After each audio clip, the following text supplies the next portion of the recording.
Queridos, então, falando, eu acredito que vai ficar bom o áudio, eu quero que fique bom o áudio para vocês, da visão geral das anemias. Então, começando pela definição, a própria definição de anemia. Gente, quando eu falo de anemia, ou quero saber se o paciente está com anemia, o parâmetro que eu tenho que utilizar é hemoglobina, ok? Não adianta ver contagem de eritrócito, hematócrito, o ideal é ver hemoglobina. Tá? Geralmente vai estar cursando, eritrócito está diminuído, hematócrito vai estar diminuído? Sim, mas o parâmetro sempre é hemoglobina. Hemoglobina baixa, opa, isso está fazendo uma anemia. Qual tipo? Daí isso fica para outro momento que a gente vai ver agora. Tá bom? Então não esqueçam isso daqui. Com relação aos valores das anemias, isso obviamente ela vai variar. Isso aqui são os valores médios, aí os valores padrões. Então, abaixo dessa hemoglobina, eu já considero uma anemia, tá ok? Então, homem sempre vai estar maior, gestante menor, 11, 12.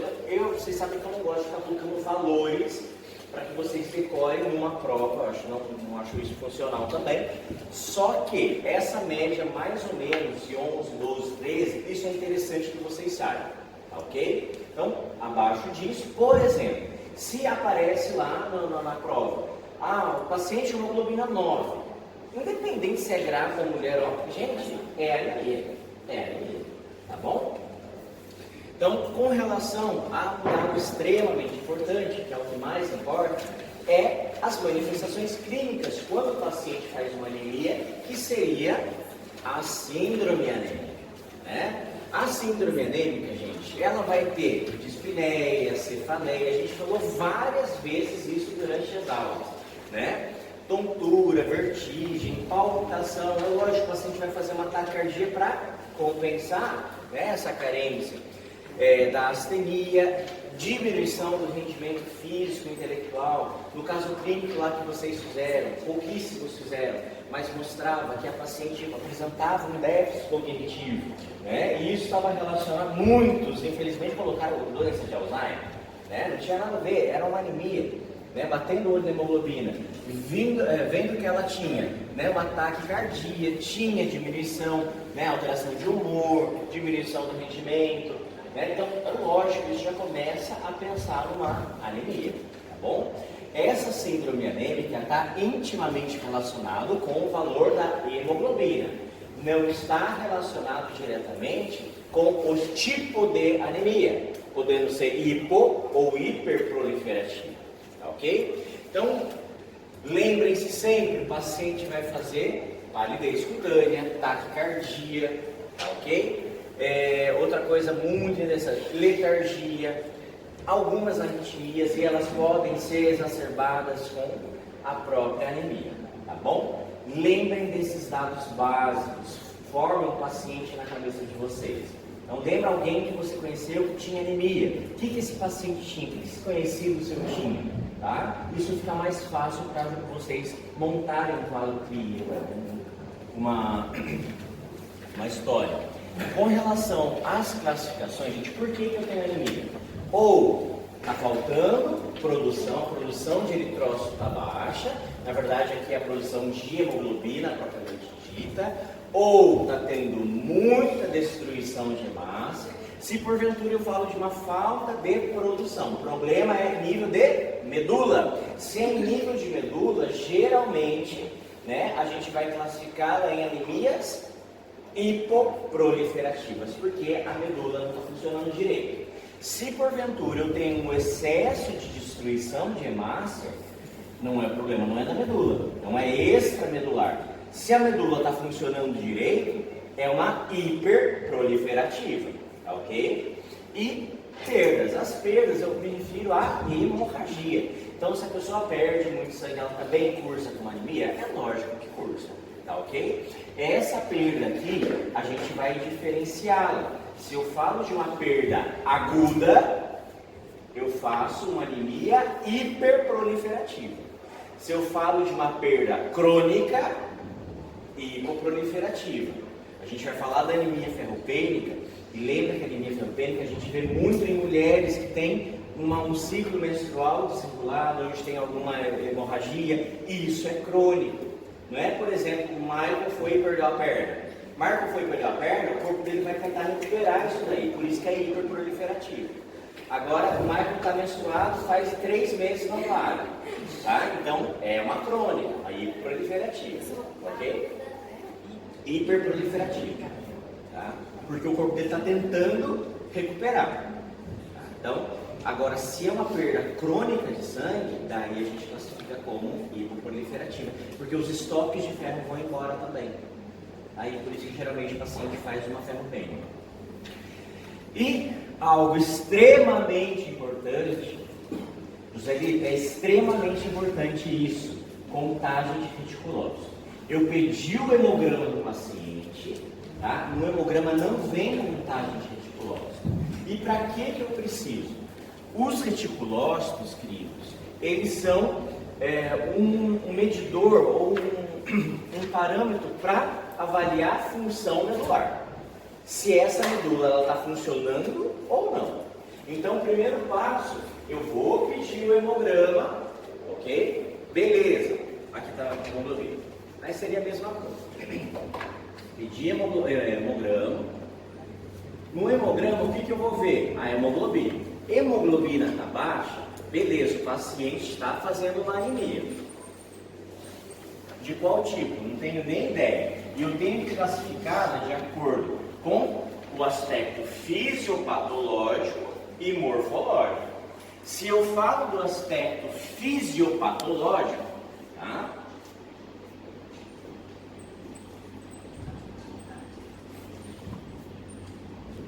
Fisiopatológico, ela vai ser classificada em hiperproliferativa e hipoproliferativa. Hipo e hiper. O que significa hipo?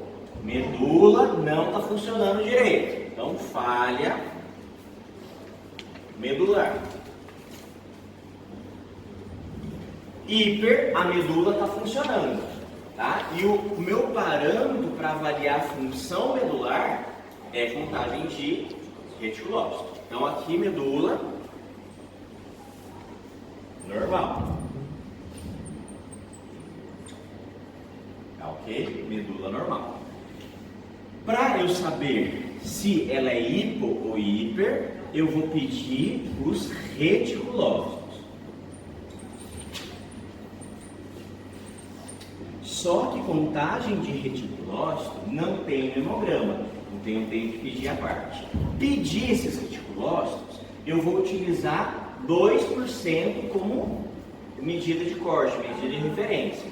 Tá? Então, se esses reticulócitos vierem menor que 2%, eu classifico como uma anemia hipoproliferativa. Automaticamente, eu entendo que está tendo uma falha medular.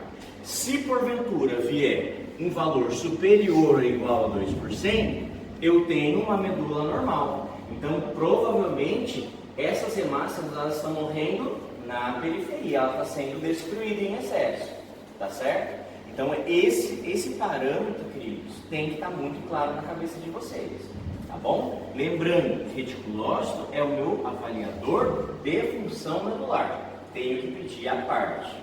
Pedir reticulócito, perfeito. Agora, eu tenho que saber classificar isso. Nunca vou pedir valores absolutos para vocês, só valores relativos, tá bom? Valores relativos que são a porcentagem. Só que eu lembro que a gente tem que fazer a correção desses reticulócitos, tá? Não vou passar a continha para vocês, porque eu não vou cobrar na prova e eu não quero confundi-los nesse momento. Tá bom? Então, porventura, se já vier o valor, é o valor corrigido. Daí vocês já vão falar, não, é hipo ou hiperproliferativo. Vocês não vão precisar fazer aquela continha que eu ensinei para vocês. Tá? Do reticulócito, né, dividido pela hemoglobina, por 15, ou se é hematócrito, por 40. Não vou cobrar isso de vocês. Beleza? Doutor, tem que usar calculadora? Não tem esse problema, não precisa. Tá? Não tem essa necessidade. Então, se eu falo de uma anemia hipoproliferativa, ou se essa medula não está funcionando direito, o paciente vai fazer o que a gente chama de reticulocitopenia, tá bom? Então, menos de 2%, o paciente está com uma quantidade de reticulócito diminuída, portanto, ele faz o que a gente chama de reticulocitopenia.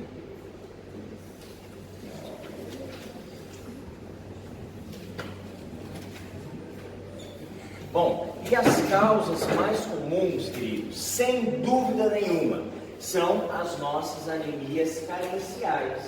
Se eu falo de anemia carencial, eu falo de duas etiologias, tá? Então, se eu falo aqui de anemias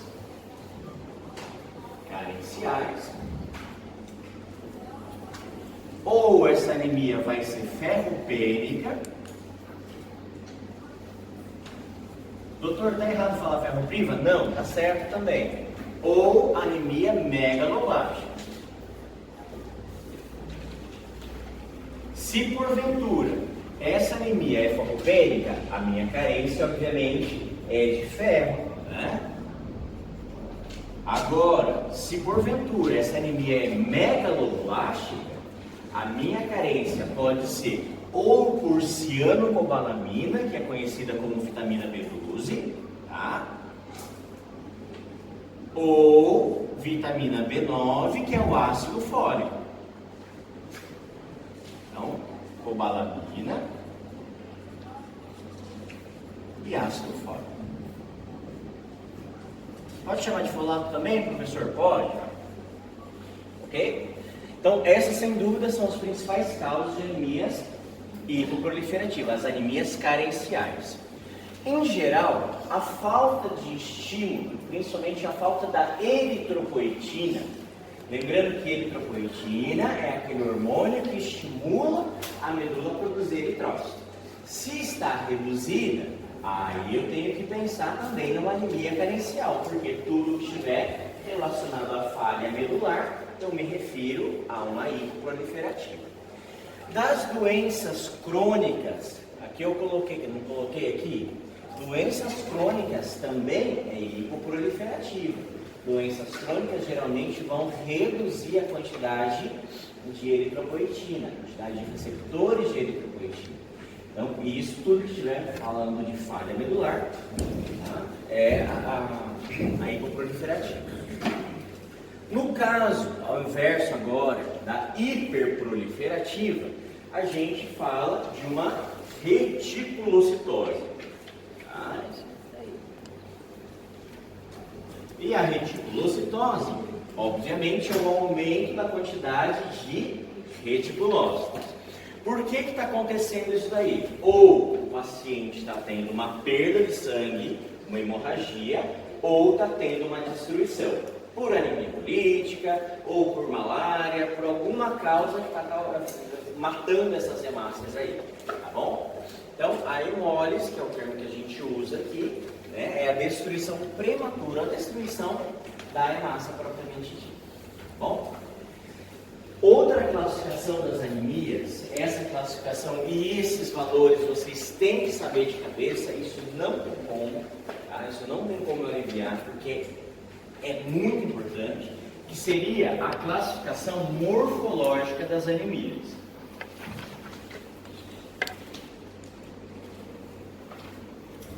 Se eu falo da classificação morfológica, eu tenho que avaliar o VCM, HCM e RDW, ok? Esses três parâmetros sempre têm que ser avaliados. VCM, HCM e RDW. O que é isso, professor? Se eu me refiro ao VCM, eu estou falando do tamanho desse eritrócito. Significa volume corpuscular médio, tá certo? Existe, agora não é o momento de eu falar das variantes. O volume corpuscular médio, o VCM avalia tamanho, tá? Se eu falo de tamanho,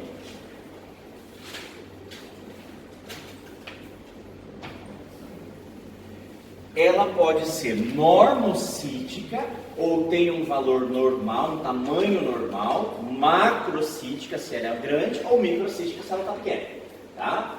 Quais são os valores de corte? Gente, em livro, em parâmetro bonitinho, é de 80 a 96. Como a gente vai usar na vida? 80 a 100, tá? Então 80 a 100, normocítica. Acima de 100, macrocítica. Abaixo de 100, abaixo de 80, perdão, microcítica. Tá? Então assim fica mais fácil do que ficar decorando o número quebrado. Beleza? 80 a 100, normocítica. Acima de 100, macrocítica. E abaixo de 80, microcítica. Isso está claro para vocês? Beleza. Outro parâmetro então é o HCM. Se eu falo de HCM, é hemoglobina corpuscular média. Aqui eu quero ver coloração da hemácia. Tá? Então, VCM é o tamanho e o HCM é a coloração. Tá? Essa coloração, gente, ela pode ser variada, vamos dizer assim, e esses valores também, geralmente esses valores, eles são quebradinhos mesmo. 28 a 32, ela é normocrômica, acima de 32 hipercrômica e abaixo de 28 hipocrômica. Não tem como, tem que decorar. Tá? Eu tentei colocar aqui, tentar mudar um pouquinho da cor para que vocês possam visualizar isso de uma forma mais didática. Tá? Mas saibam que HCM é cor da hemácia. VCM, tamanho da hemácia. Valores de referência, esses infelizmente vocês têm que saber. Tá? Para vocês terem ideia, não vou contar nenhuma história hoje. Hoje não é dia. Quando eu falo então das anemias, da classificação morfológica, eu tenho que pensar o quê? Que pode ser uma anemia hipocrômica microcítica. Hipocrômico, quem está diminuído? O HCM. Microcítico, VCM diminuído. Isso a gente vê em geral nas anemias carenciais. Tá? Nas anemias por doenças crônicas também, tá? Depende da etiologia. Numa anemia, uma beta-talassemia, por exemplo, uma talassemia, eu posso ver isso aqui? Posso. Numa falciforme, que a hemácia está toda alterada, ela está menor, ela está com menor quantidade de hemoglobina, sim, ela é microcítica e hipocrômica.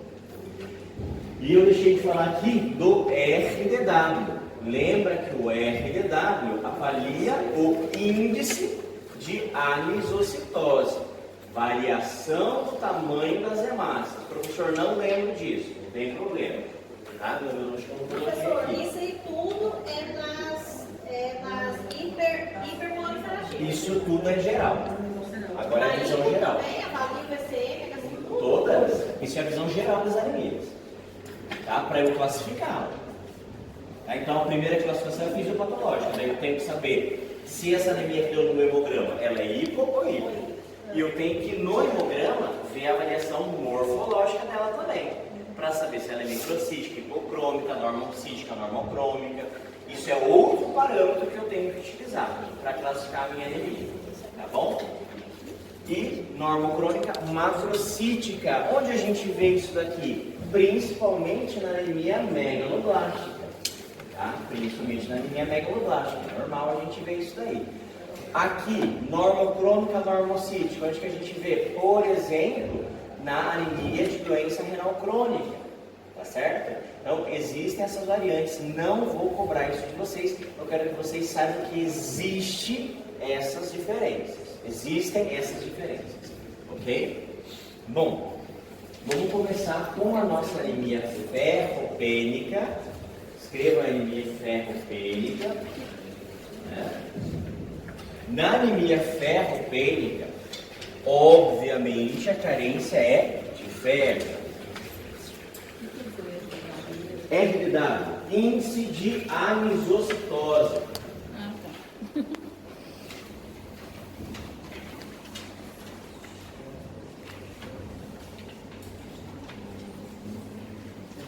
Doutor, não estava na aula, não sei o que é índice de anisocitose.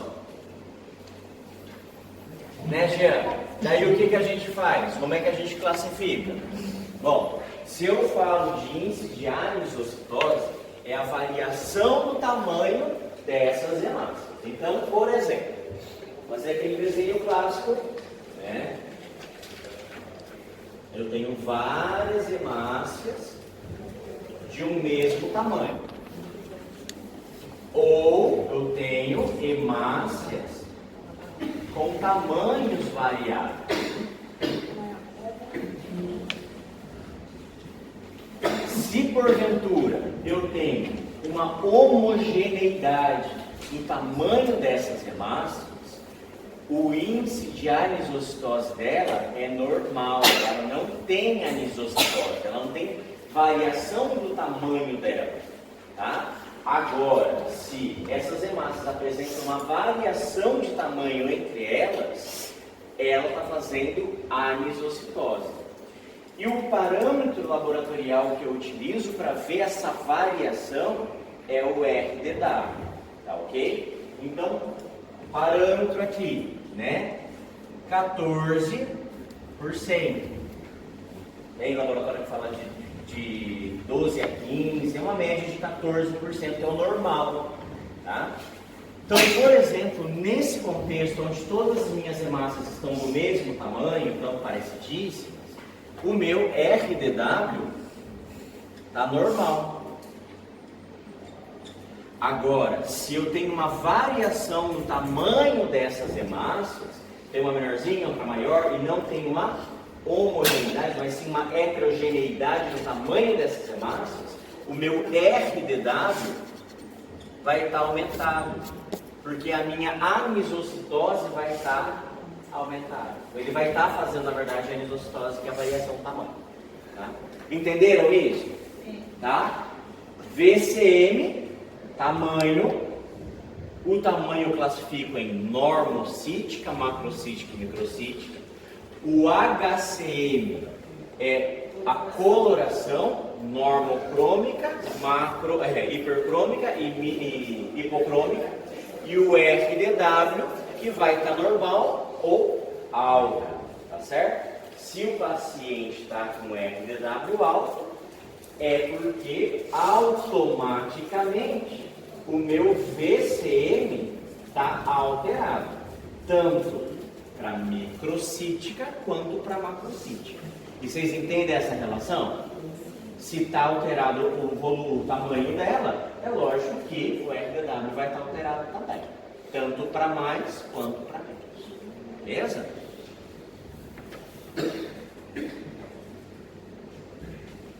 Voltou? E daí o que eu vejo aqui? Com relação à anemia ferropênica, queridos, a gente tem que falar da questão do ferro, o cachorro não está ajudando, né? Existem fatores aí que auxiliam na absorção do ferro e que também pode inibir a absorção do ferro. Parâmetro clássico que ajuda na absorção do ferro é a vitamina C. Vitamina C ajuda na absorção de ferro, tá ok? Cálcio atrapalha a absorção de ferro. Talvez isso caia na prova, tá? Tá em verdinho aqui. E daí o que acontece? Lembra que a gente falou dos tipos de ferro?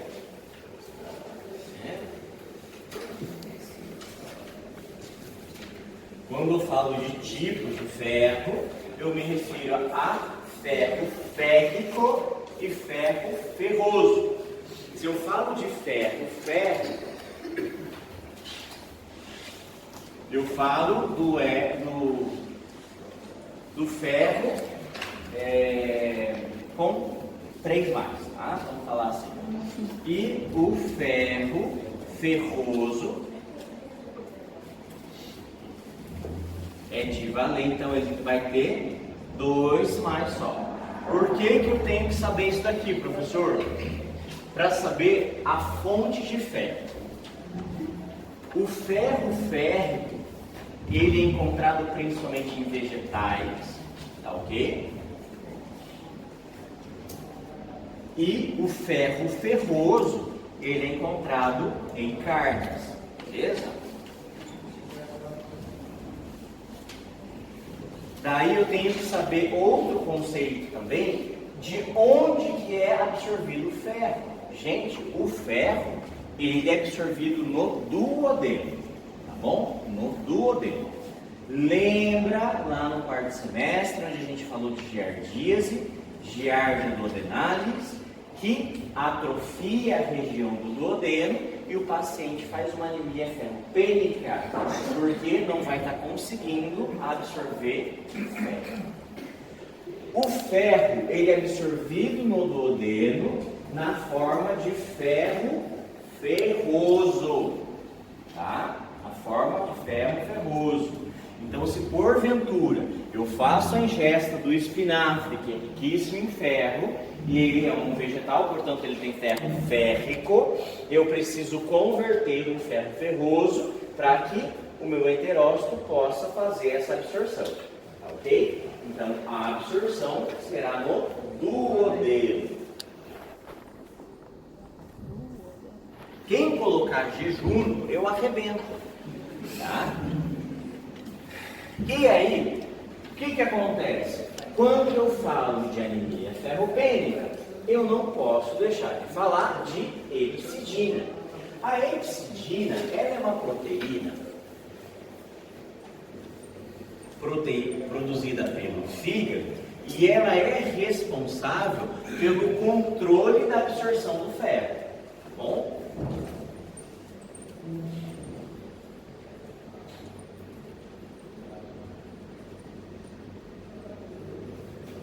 O que ela faz?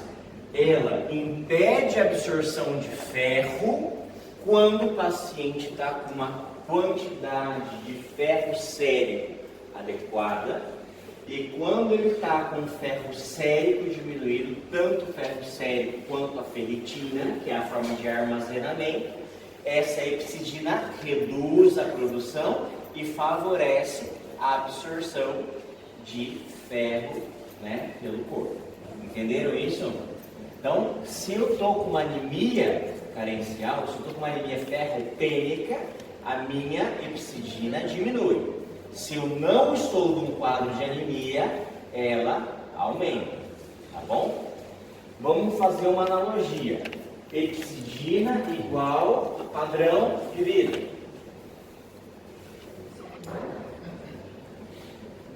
Padrão de vida versus dinheiro. Se porventura eu tenho dinheiro, o meu padrão de vida aumenta. Se eu não tenho dinheiro, que seria minha ferritina, o meu padrão de vida reduz, que é a minha epsidina. Tá bom? Façam essa analogia para vocês não se perderem na hora da prova. Então aqui a gente fala, queridos, de uma absorção do ferro, tá? Esse ferro ele chegou aqui como ferro trivalente, ou ferro 3+, ou ferro férrico. Ele é convertido em ferro ferroso para que ele seja introduzido no eritrócito. Ele pode ser armazenado como ferritina, tá certo?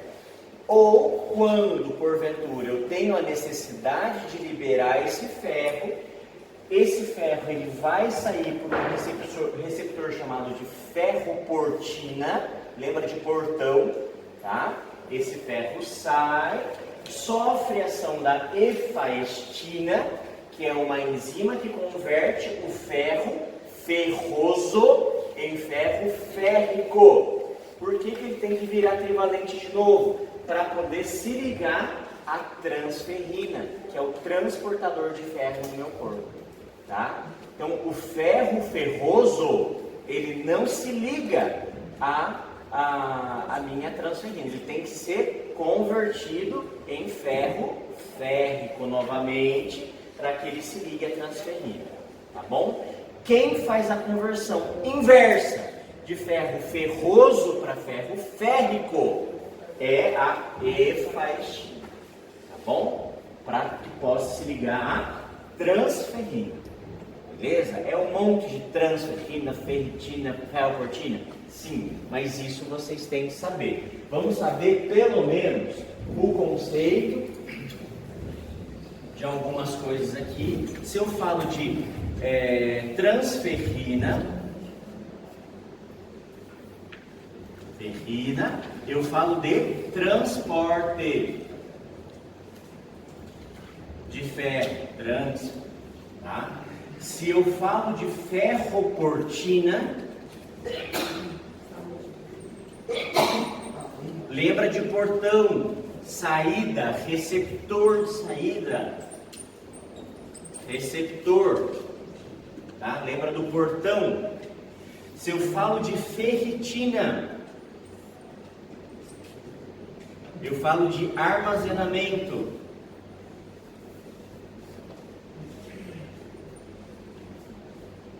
Ok? Daí esses detalhezinhos de faixas das coisas eu não vou cobrar de vocês, mas saibam pelo menos esses termos principais, tá bom? Então, quais são as principais causas de anemia ferropênica? Gente, ao contrário do que muitas pessoas acreditam, não é falta de comida, falta de ingesta de ferro, tá? As principais, sem dúvida, é perda de sangue, tá bom? Então, se porventura eu tenho perda de sangue, isso a gente vê com maior frequência nas mulheres, devido ao próprio ciclo menstrual, é uma das principais causas também. Outras causas, né, como eu acabei de falar, pode ser diminuição da oferta, ingesta, raríssimo isso acontecer hoje. Quase todos os alimentos que nós consumimos já são enriquecidos com ferro. O problema vai estar aonde? Ou eu tenho uma demanda muito alta, eu estou em fase de crescimento, estou em lactação, ou Michael está grávido, daí isso pode acontecer. Ou, por exemplo, o Michael está com a parasitose, tá, intestinal, necatoríase, ancilostomíase, que está fazendo escoriação sanguínea, aumento da perda, tá? Outra coisa, diminuição na absorção, claro. Lembra que a gente falou do bebê, que eu não posso dar o mamar junto com a papinha? Porque no mamar tem cálcio, e cálcio é um dos fatores que inibem a absorção do ferro. Então o cálcio vai ser absorvido e o ferro não. A criança vai fazer uma anemia ferropênica. Daí a gente vai ver o desenvolvimento da criança, ela está gordinha, ela tá bonitinha, mas está com anemia. Tá? Então não é por falta de comida, mas porque a absorção está alterada. Beleza? Esperar quanto tempo mais ou menos, professor? 30 a 40 minutos. O que o paciente vai fazer, queridos, quando falo da anemia ferropênica específica? Então, primeiro de tudo, né, a síndrome anêmica, sem dúvida, o paciente vai fazer uma disfagia por uma formação de membrana cricofaríngea patológica, que é uma fisiopatologia muito obscura ainda, pouco conhecida esse mecanismo, onde forma essa membrana. Diminuição da imunidade, coiloníquia, que é a unha em forma de colher, coloca aí, coiloníquia igual anemia ferropênica, tá certo? É clássico, a gente vê anemia ferropênica. Esclera azul, pode acontecer, isso por alteração em nível de colágeno, pode, né? Então, existe o que a gente chama de tríade, né?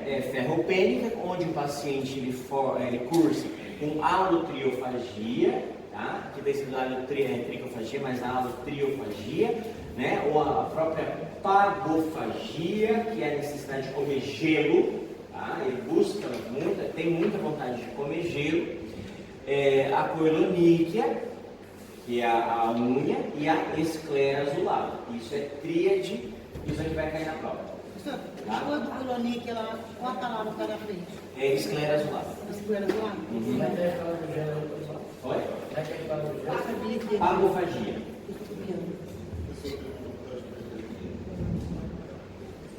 Isso vai dar tríade ferropênica, do jeitinho que está aqui no slide, eu vou colocar na prova.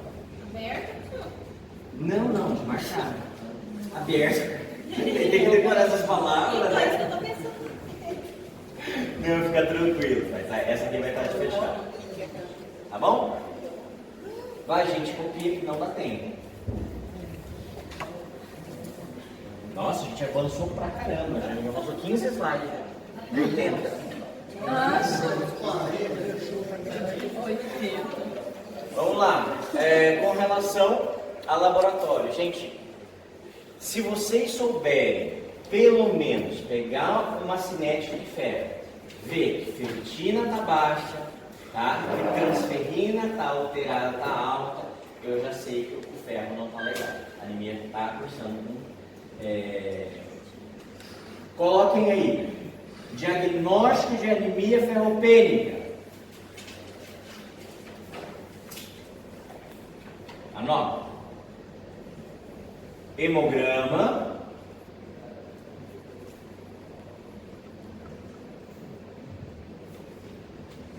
Vamos pedir hemograma. Pedir contagem de reticulócito para saber se é hipoproliferativo. Pedir cinética do ferro. Pode ser cinética férrica, cinética do ferro, perfil férrico, pode ser de tudo, tá? Mas a cinética do ferro, aí eu fecho o diagnóstico. Tá bom? E nessa situação que eu vou dar sulfato ferroso ao paciente. Tá? É nessa situação. Por que eu falo isso? Em geral, tá com anemia, tá com ferro no paciente. E não é assim. Tá? Se ele está fazendo uma ferropênica, eu dou, senão não. Beleza? Não, pode ir. Não dá tempo. Anemias de doenças crônicas. Anemias de doenças crônicas, né? O que eu quero que vocês saibam? Por que uma pessoa com doença crônica, e o que é doença crônica? Tudo isso daqui, tá? Inflamação, infecção, trauma, ICC, diabetes, tudo quanto é doença que pode cursar com cunho inflamatório. Eles vão cursar com anemia, por quê? Bom, se porventura eu falo de inflamação, eu falo de aumento de interleucinas ou de citocinas pró-inflamatórias. Se porventura aumenta as citocinas pró-inflamatórias, vai ocorrer algumas alterações, tanto em nível de síntese, quanto em nível de receptor de eritropoetina. Ela vai estar reduzida pelo rim, tá ok? Síntese, obviamente, pelo rim, e os receptores em nível de medula. Se porventura não tem nem eritropoetina e nem o receptor, como é que vai estar a estimulação? Baixíssima, não vai ter estimulação. Se não tem estimulação, eu faço uma hipo ou uma hiper? Uma hipoproliferativa, porque a falha é na medula, tá ok? Pode ocorrer um aumento de apoptose, e olha como é que vai ficar o dinheiro do meu paciente, o estilo de vida dele, alto. Se meu estilo de vida está alto, eu não tenho absorção de ferro, entendeu? Então esse paciente, além de não ter estímulo, não vai ter ferro sendo absorvido, ele vai cursar com uma anemia ferropênica, tá bom? Geralmente cursado com uma ferropênica. Então esse isso que é o âmago dessa anemia por doenças crônicas. Por causa dessas citocinas ocorre, tá, diminuição de eritropoetina e aumento de epicidina. Por isso que cursa com anemia. Doutor, como é que eu trato isso daqui? O tratamento, gente, é tratando a doença de base. Se porventura eu não estou produzindo a eritropoetina, então faz uma eritropoetina recombinante, tá ok? Porém, se eu sei que os receptores não estão funcionantes, será que me adiantaria tanto fazer isso? Depende, tá bom? Então sempre ver a causa. Anemia megaloblástica. Anemia megaloblástica é outra causa de anemia carencial. E ela pode ser tanto por deficiência de B12 quanto por B9, que é o ácido fólico. O que acontece? Tanto o B12 quanto o folato, gente, eles são importantes na síntese, na replicação do DNA. Se porventura esses cofatores eles estão deficientes, não vai ter uma replicação ideal, tá certo? Então, em todo o curso da eritropoiese, da formação de eritrócito, esse núcleo ele vai diminuir, no final das contas não diminui. E ele, como ele se vai aumentando, se replicando para se dividir, ele aumenta muito de tamanho. E isso, queridos, gera lá no final da eritropoiese um aumento do volume corpuscular médio, tá certo? Por isso que a pessoa com anemia megaloblástica, tanto por vitamina B12 quanto por ácido fólico, faz uma anemia macrocítica normal, tá? Porque aumentou e não se dividiu essa célula. E ela se manteve grande. Mas, doutor, só em massa vai acontecer isso? Não! Em todas as linhagens de células vão ter alteração. Só que a gente não fica fazendo avaliação de tamanho de leucócito. Ah, esse leucócito está grande, não está. Quem a gente usa como parâmetro, e é muito evidente isso, é o neutrófilo, tá certo? Não que ele vai aumentar de tamanho, mas vai aumentar os segmentos de núcleo dele. Então, geralmente, quando eu falo de um neutrófilo hipersegmentado, esse neutrófilo pode ter um núcleo com 5 a 7 segmentos. Se porventura vocês lerem hipersegmentação de neutrófilo, anemia macrocítica normocrônica, megaloblástica. Ok? Megaloblástica. E o que você falou? Além da hipersegmentação de neutrófilos. Isso eu já tenho que pensar na anemia. A causa, então, vai ser ou deficiência, né, de B12 ou folato. Existem algumas drogas, algumas alterações, né, raras que podem causar também. Mas, em geral, eu tenho que pensar em carência. Se eu pensei em B12, gente, o que acontece? Da onde que vem o B12? B12 vem de carne. Opa, desculpa. Tá? B12 vem de carne. Tem muito B12.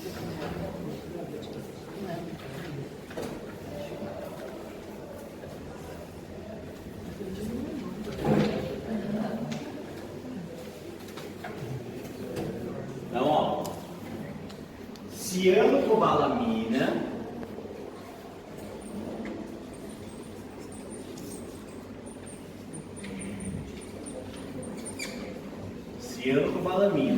e ácido fólico ou folato, tanto faz,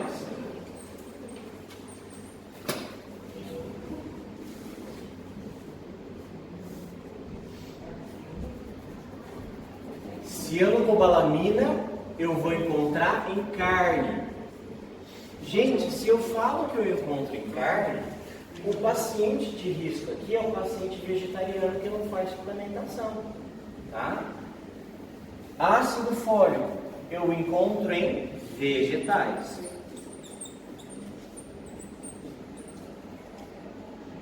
O que acontece?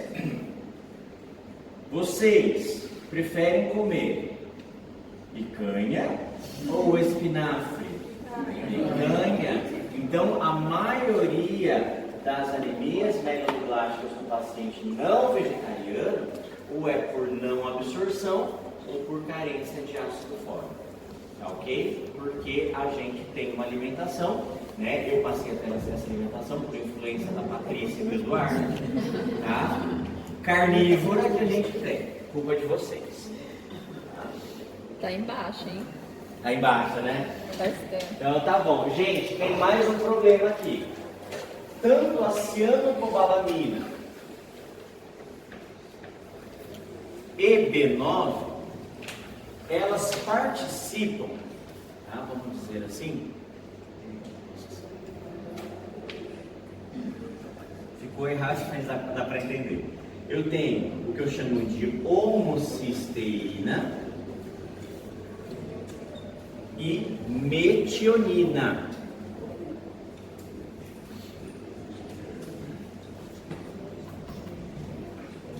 Para que eu tenha a conversão de homocisteína e metionina, para que essa metionina dê continuidade na síntese de DNA, eu preciso desses cofatores. Se porventura eu não tenho vitamina B12 ou ácido fólico, não acontece essa conversão e a minha homocisteína se acumula.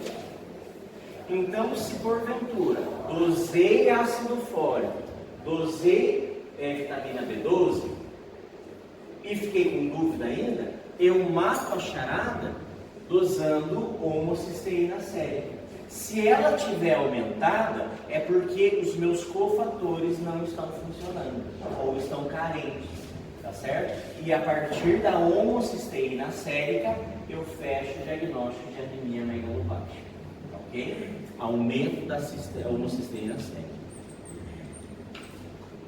Vou cobrar, tá? Na prova. Claro. Homocisteína e metionina são aminoácidos. Tá? A homocisteína, ela precisa ser convertida em metionina para que essa metionina dê segmento. Ela é um aminoácido que é importante na síntese de DNA. E quem faz essa conversão é a vitamina B12 ou o ácido fólico. Se porventura está deficiente isso daqui, não vai ter essa conversão. Então no sangue do paciente vai aumentar a homocisteína. Então se porventura eu doso vitamina B12, doso ácido fólico, mas está naquele limite, eu não sei se de fato é uma megaloblástica, não é por carência, eu doso homocisteína sérica. Se ela tiver aumentada é porque diretamente eles estão diminuídos, tá bom? Com relação à absorção, né? Como é que ocorre, gente? A absorção da cobalamina ou do cianocobalamina. Então, tudo começa com a ingesta, as células parietais do meu estômago, eles fazem a secreção do que eu chamo de fator intrínseco, tá? Olha que bonitinho, vamos desenhar que fica melhor. Então, comi a picanha, não sei desenhar a carne, então, mas eu comi a carne que tinha B12. Esse B12, gente, ele é ligado, tá? Quando ele está saindo do estômago e chegando no intestino, ao que eu chamo de proteína R. Proteína R. Quando ele chega no intestino, tá? E lembra que eu tenho fator intrínseco sendo produzido pelas células parietais, que são secretadas, que são jogadas no intestino. Quando esse complexo de vitamina B12 com proteína R chega no intestino, ele sofre ação do suco pancreático.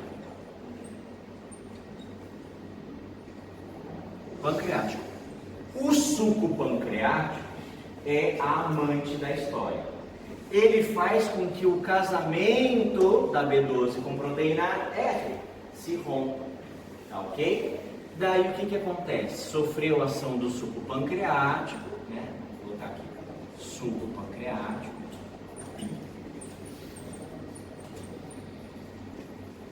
Ocorreu essa ação do suco pancreático no intestino.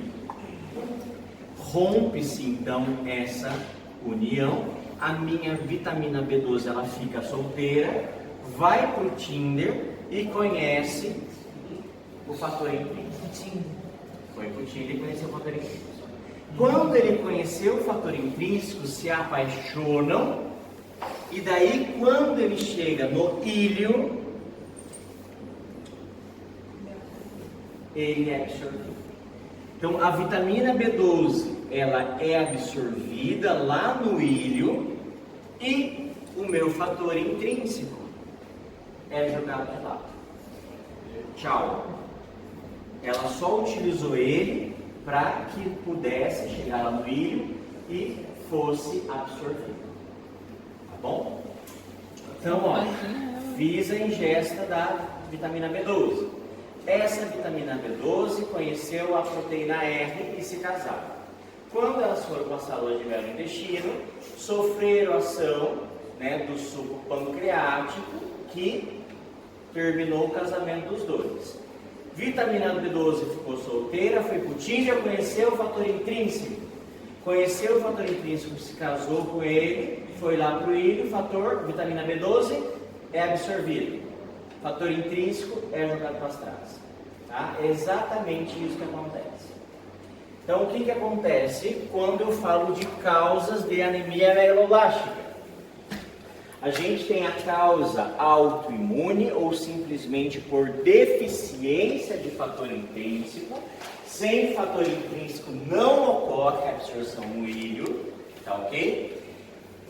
E, por exemplo, se eu tenho alguma doença autoimune, que eu produzo anticorpos que se ligam a esse fator intrínseco e impedem a ação dele, obviamente eu não vou ter absorção de B12. Ou se eu tenho uma lesão gástrica, fiz uma gastrectomia e tive que tirar parte do meu estômago onde eram produzidos fator intrínseco, obviamente também não vai ter. Então essas causas, gente, são importantes e por isso que a gente chama de anemia perniciosa, principalmente quando tem alguma ligação de anticorpos aqui, beleza? Eu falo de íleo, né, alteração no íleo, porque é no íleo que é absorvida a vitamina B12. Então, se eu faço uma ileostomia, por exemplo, não tem absorção. Se eu falo de uma insuficiência pancreática, não tem produção do suco pancreático e não vai ter liberação da proteína E desse complexo. Consequentemente, não vai ter ligação do fator intrínseco, não é absorvido. Tá? De filobrotulato, que é a bulbutênia do peixe, isso também é uma das causas grandes de anemia megaloblástica. A ausência da ingesta de carne em pacientes vegetarianos, tá certo? E alguns medicamentos, como biguanida, neomicina, inibidor de bom cloro, são clássicos causadores de anemia megaloblástica pelo retardo da absorção. Gente, metformina, omeprazol, geralmente paciente que tem gastrite, que faz uso de omeprazol, tá certo? Que tem doença do refluxo esofágico, gastroesofágico, faz uso de inibidor de bomba de próton. Esses pacientes tendem a ter anemia megaloblástica por causa disso, ok? Com relação à clínica, o paciente vai fazer síndrome anêmica, glossite, que é a vulgo língua careca, é uma língua que vai estar cheia de, parece uns redemoinhos, vamos dizer assim, anorexia, diarreia e síndrome neurológica, tá ok?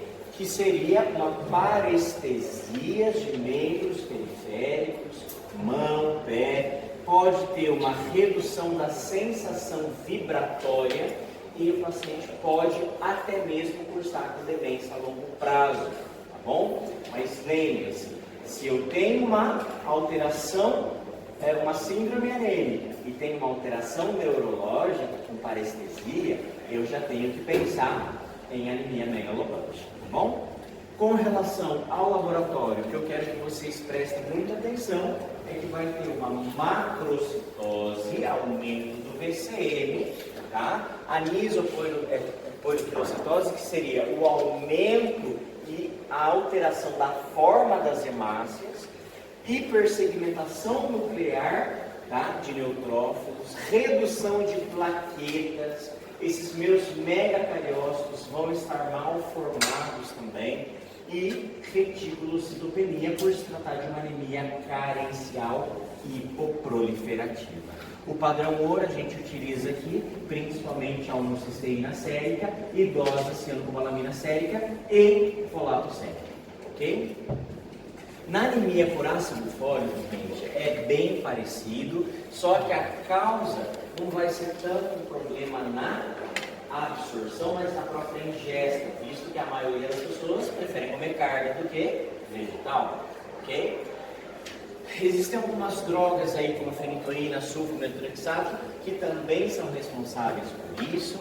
a gente tem um aumento da demanda de ácido fólico, gente, principalmente na gestação, na infância, tá ok? Então por isso que a gente faz a suplementação e para evitar também fechamento, erro no fechamento do tubo neural, beleza? E pacientes que fazem diálise, visto que o ácido fólico ele é um ácido dialisável, esse é o problema, então a gente tem que repor o paciente. O quadro clínico vai ser muito parecido, praticamente o mesmo, da língua careca, da síndrome anêmica, só que aqui a gente não vê o processo neurológico, a gente não vai reclamar de parestesia. E aqui, aumento isolado de homocisteína e, sem dúvida, dose folato sérico e vejo que ele está diminuindo, tá bom? O tratamento vai ser pela própria reposição do folato, tá? Nada muito complexo aí, sem maiores complicações. Quando a gente fala então agora de anemias hiperproliferativas, essas anemias hiperproliferativas está relacionado